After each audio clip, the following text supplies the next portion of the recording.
sé si me estoy proyectando o realmente no es un pecado solo mío, es un pecado colectivo de nosotros, los que estamos aquí, las personas de nuestra congregación, o en general los cristianos. Pero creo que cometemos el pecado de no preparar nuestros corazones para la palabra. Mucha de nuestra ignorancia para escuchar la voz de Dios no es falta de inteligencia, es falta de preparación. No sé si se han puesto a pensar que es tanto mi obligación estar todos los domingos y los días que sean necesarios predicando aquí en este culto, como es cada uno de ustedes la obligación de asistir y escuchar la palabra. No creo que muchas ovejas se den cuenta de esta realidad. Yo no soy ministro, sin embargo, siendo el encargado por nuestro consistorio y presbiterio para esta responsabilidad, es mi obligación delante de Dios y no de los hombres, principalmente, presidir esta reunión. Como mi obligación, también su obligación participar de la adoración pública. Especialmente porque no estamos hablando de que nos estemos preparando para conferencias en las cuales es opcional asistir o no asistir. No estamos hablando de asistir a clases de teología, a los cuales también es opcional. No estamos hablando de sintonizar nada en redes sociales, que es opcional. Ni estamos hablando de charlas y talleres, que también son voluntarios. La adoración privada, la adoración familiar y la adoración pública son mandamientos divinos que no podemos ni debemos excusarnos. Tanto es mi obligación presidir el culto como su obligación participar de él. Tanto es mi obligación dirigir la oración como su obligación unirse conmigo en el mismo sentido. Tanto es mi obligación de leerles la palabra dándoles sentido, como es su obligación colocar toda la atención en ella. Tanto es mi obligación preparar el sermón para predicarlo, como suya es la responsabilidad de preparar su corazón para recibirlo. Esdras está a punto de iniciar un viaje, el viaje de su vida, por el cual sería la figura del judaísmo posterior. Si nosotros pudiéramos hacer una lista de personajes importantes en la vida judía, primero estaría Moisés, quien es el dador de la ley, y después estaría Esdras, que es la persona que instruyó al nuevo Israel en la ley de Dios. Es cierto que la mano de Dios estaba sobre Esdras, nosotros lo leímos el último domingo, pero también es cierto que Esdras veía en sí mismo una responsabilidad de tomar el liderazgo piadoso y no uno negligente o descuidado. Esdras tenía un don, pero no como quien habla de un talento o de una aptitud como si naciera con ello. Esdras tenía el don de una responsabilidad. Es que Esdras era el sacerdote de Israel. Este don se lo dio Dios y desde el inicio usó su don en el cargo. Versículo 7. Y con él, o sea, con Esdras, subieron a Jerusalén algunos de los hijos de Israel y de los sacerdotes, levitas, cantores, porteros y sirvientes del templo en el 7º año del rey Artajerjes. Este es el segundo peregrinaje del Israel que sale del cautiverio y regresa a la tierra prometida de la que alguna vez fueron tomados. El primer viaje lo hicieron 60 años antes, poco más de 60 años antes, con Zorobabel al liderazgo de esta primera caravana de israelitas. Regresaron muchos judíos y regresaron a las casas de sus padres en todo Canaán. Pero en este grupo dice que vienen unos israelitas y la mayoría son servidores del templo. ¿Cuáles son los servidores del templo que menciona Esdras? Sacerdotes, que son los encargados de los sacrificios y la instrucción del pueblo. Los levitas, que eran quienes apoyaban en la adoración y también eran maestros del pueblo. Cantores designados por el rey David bajo la dirección del profeta Asaf, hace mucho tiempo. Los porteros del templo, que vimos que también eran no solamente porteros en el sentido de quienes abren la puerta y la cierran, sino eran coordinadores del pueblo de Israel para que entraran, salieran del atrio. Y finalmente los sirvientes, que eran las personas que hacían los trabajos más laboriosos del templo. A diferencia de la lista que se encuentra en Esdras capítulo 2, los que vinieron con Zorobabel, aquí se mencionan los cargos. En la lista de Esdras se mencionan los nombres y los cargos. Aquí solamente se mencionan los cargos. Y espero que hayan notado que son los mismos oficios que ya vimos en el capítulo 2. Seguimos en la lectura, versículo 8. Y llegó a Jerusalén en el mes quinto del año séptimo del rey, porque el día primero del primer mes fue el principio de la partida de Babilonia, y al primero del mes quinto llegó a Jerusalén, estando con él la buena mano de Dios. Como un buen cronista, que era Esdras, y que también era el editor de esta parte del libro de Esdras, mencionan las fechas de salida y de llegada, la fecha que salen de Babilonia y la fecha que llegan a Jerusalén. En el versículo 8 solo se menciona el mes, pero se menciona el mes en relación al año de gobierno. Esto es importante para saber el año exacto según nuestro calendario. O sea, sabiendo que es en el tanto año de Artajerjes, nosotros podemos localizar en nuestro calendario cuándo es exactamente la fecha que sale. Y el versículo 9 nos dice exactamente los días de partida y los días de llegada. Esdras y compañía salen el primer día del mes primero del año séptimo de Artajerjes. Primer día del primer mes del año séptimo de Artajerjes. Y llegan a Jerusalén el día primero del mes quinto. O sea, tardan en términos bíblicos, en el calendario de Esdras, se tardan 5 meses, más o menos. La comitiva, ahora hablemos en nuestro calendario, la comitiva salió el 8 de abril del año 458 a.C. y llegaron el 4 de agosto de ese mismo año. Salieron el 8 de abril del 458 a.C. y llegan el 4 de agosto del mismo año. Fueron 117 días de viaje. Estos son aproximadamente 4 meses. Y recuerden que ellos iban a pie, pero aún a pie fue un viaje que excede el tiempo de caminata. O sea, que aún en términos antiguos, ellos se tardaron bastante en llegar. Uno puede decir, llegaron rápido, poco, no sabemos porque no acostumbramos a caminar tanto. Pero en términos antiguos, esta segunda caravana de israelitas se tardó demasiado en llegar a Jerusalén. Entre Babilonia y Jerusalén hay unos 800 kilómetros de distancia, un poquito más de 800 kilómetros de distancia. Y me tomé la libertad de hacer una pequeña comparación.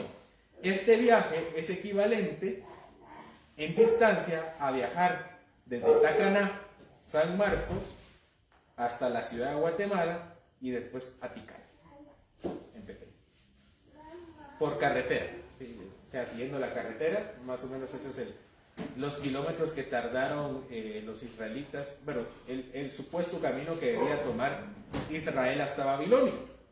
4 meses caminando para esta distancia es demasiado. Es demasiado, esa caravana tuvo que haber tardado mucho menos. Lo que algunos autores han sugerido es que Esdras no toma una línea directa. Esdras opta por ir al norte para evitar los peligros del desierto de Arabia en los meses de verano. Un autor sugiere que Esdras toma un itinerario de la ciudad de Carquemis, al norte de Israel, unos 1500 kilómetros, poco menos del doble de la ruta ordinaria. O sea, hicieron el doble en tiempo realmente.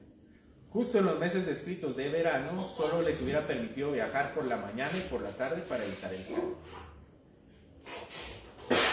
Pero el viaje podía ser largo o difícil. E independientemente de que fuera largo, difícil o corto o fácil, Esdras fue diligente en el camino, porque al final de cuentas, el autor nos dice que era la buena mano de Dios que estaba con él. Lo que ha dicho antes del texto que leímos en la última ocasión, es la mano de Dios que lo acompaña. Versículo 10. Porque Esdras había preparado su corazón para inquirir la ley de Jehová y para cumplirla y para enseñar en Israel sus estatutos y decretos. Aquí hay una relación recíproca. Dios puso en el corazón estudiar la palabra, pero Esdras había preparado su corazón para estudiar la palabra. Y estos son los tres actos que resolvió hacer Esdras. En primer lugar, inquirir en la ley de Dios. En segundo lugar, cumplir la ley de Dios. Y en tercer lugar, enseñar la ley de Dios. Es decir, que el autor dice, Esdras prepara su corazón para inquirir, cumplir y enseñar. E iba con una previa disposición, Esdras iba con una previa disposición a inquirir, cumplir y enseñar. De antemano se puso a estudiar, a obedecer y a educar al pueblo de Dios. Dios quiera que nosotros tengamos exactamente las mismas resoluciones que tuvo Esdras. ¿Acaso no, en cambio, de ser como Esdras, nosotros olvidamos, desobedecemos y nos callamos la palabra de Dios? Debería ser todo lo contrario. Deberíamos prepararnos para la palabra de Dios. Y la Biblia no habla de una capacidad extraordinaria de Esdras para estudiar la palabra. Él no tenía una sobreinteligencia, ni tenía superdotes de memorización. Él solamente había tomado la resolución de preparar su corazón para la palabra. La Biblia no habla de un espíritu especial que le ayudaría a Esdras a cumplir la palabra. Él no tenía una supermoral, ni dotes en la obediencia. Él solo había preparado su corazón para obedecer la palabra. La Biblia no habla de una gran elocuencia para enseñar la palabra. Él no tenía una gran retórica ni dotes en el discurso. Esdras solo había preparado su corazón para predicar la palabra. Para este momento, Esdras tiene casi el Antiguo Testamento completo. Casi. No se ha terminado de cerrar el canon del Antiguo Testamento. Y digo casi porque Nehemías todavía está por escribirse. Y Esdras va por la mitad. Nehemías tiene el tercer viaje. Y no parece claro si Malaquías está siendo escrito en este momento o será poco después con Nehemías. Así que más o menos faltaban 3 libros del Antiguo Testamento. Pero nosotros ya tenemos el Antiguo y el Nuevo Testamento. Tenemos algo que Esdras nunca conoció, que es el Nuevo Testamento. Hoy conocemos que la palabra de Dios tiene su perfecto propósito en la palabra viva, que es Jesucristo. Él es la esencia de la palabra de Dios. Cristo es la esencia de la palabra de Dios. Cristo es la obediencia de la palabra de Dios. Y Cristo es el cumplimiento de las profecías de Dios. Cristo inquiría y encontraba su deleite en el estudio de las Escrituras. Nuestro Señor Jesucristo obedeció perfectamente cada uno de los estatutos de la ley. Nuestro Señor Jesucristo enseñó con diligencia la palabra de Dios todos los días. El Evangelio que nace desde el Antiguo Testamento fue parte de la vida de nuestro Señor Jesucristo.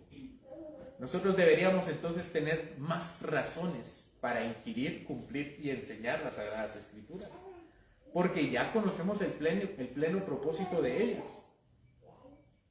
Deberíamos preparar nuestro corazón con mucho más deseo y anhelo, porque se predica la hermosura del sagrado. Nosotros deberíamos prepararnos con mucha más diligencia, porque ya conocemos que la palabra revela el Salvador. Pero para encontrar nuestro deleite en la ley de Dios, que es perfecta, que convierte el alma, que son rectos y agradables sus estatutos, que alegran el corazón, cuyo precepto es puro y cuyo consejo alumbra los ojos. Para esto nosotros debemos reconocer que no hemos tenido la misma diligencia que Esdras. Nos hemos olvidado de preparar nuestro corazón para la palabra. La vida de Esdras nos confronta para llevarnos a la médula de la ley, cuyo nombre es Jesús.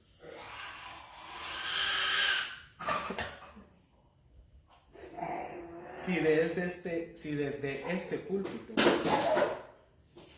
yo predico la palabra fiel y diligente, entonces cada uno de nosotros tiene la obligación de escucharla fiel y diligentemente.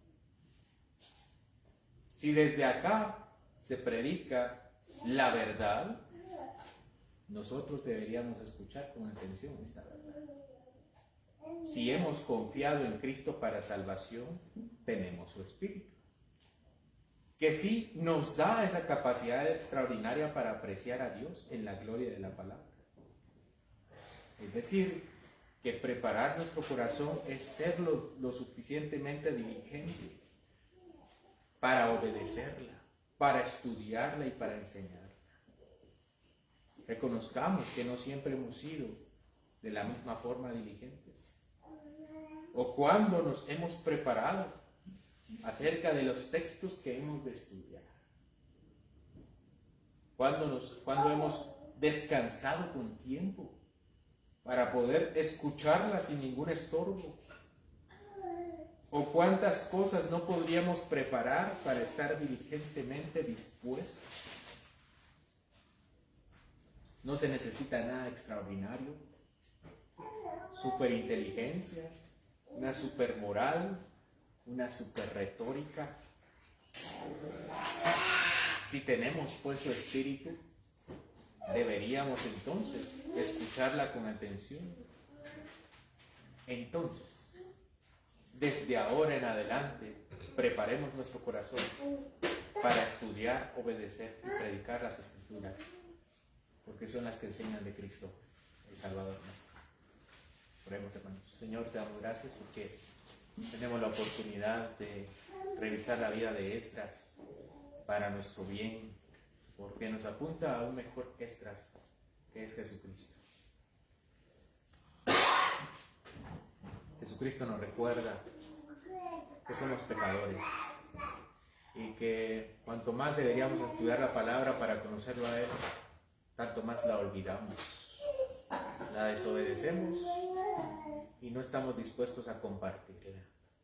Tal vez, Señor, porque nos falta pasión o porque nos falta amor. Perdónanos, Señor. Ayúdanos. Ayuda nuestra incredulidad. Ayuda, Señor, nuestra debilidad. Y no te pedimos, Señor, que nos hagas más inteligentes, un mejor discurso o más morales, simplemente en poner más atención, en tener más amor a ti, porque teniendo más amor a ti, Señor, vamos a desear hacer todas estas cosas, preparar nuestro corazón para la palabra.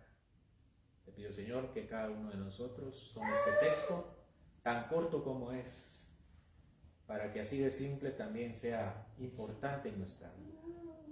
Pon en nosotros las oportunidades para hacerlo y la diligencia, y que cada uno de nosotros tome el reto de ahora en adelante de obedecerte, de inquirir en tu palabra y de enseñarla a quienes necesitan ser enseñados.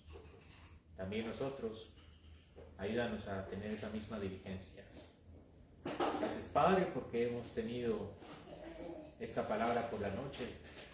Y para los que estamos aquí, Señor, gracias porque han sido diligentes en preparar su corazón para la palabra de la noche. Porque muchos cristianos, teniendo la oportunidad de reunirse en la noche, no lo hacen, Señor. Pero nosotros, los que estamos aquí, hemos atendido con diligencia a tu mandamiento. Te pido que los bendiga, Señor, que le des sabiduría y que cada domingo que aprovechan para el culto vespertino sean más piedras a su corona, más sabiduría, más bendición, porque confiamos en Jesucristo, que es para nosotros sabiduría, redención y salvación. Amén.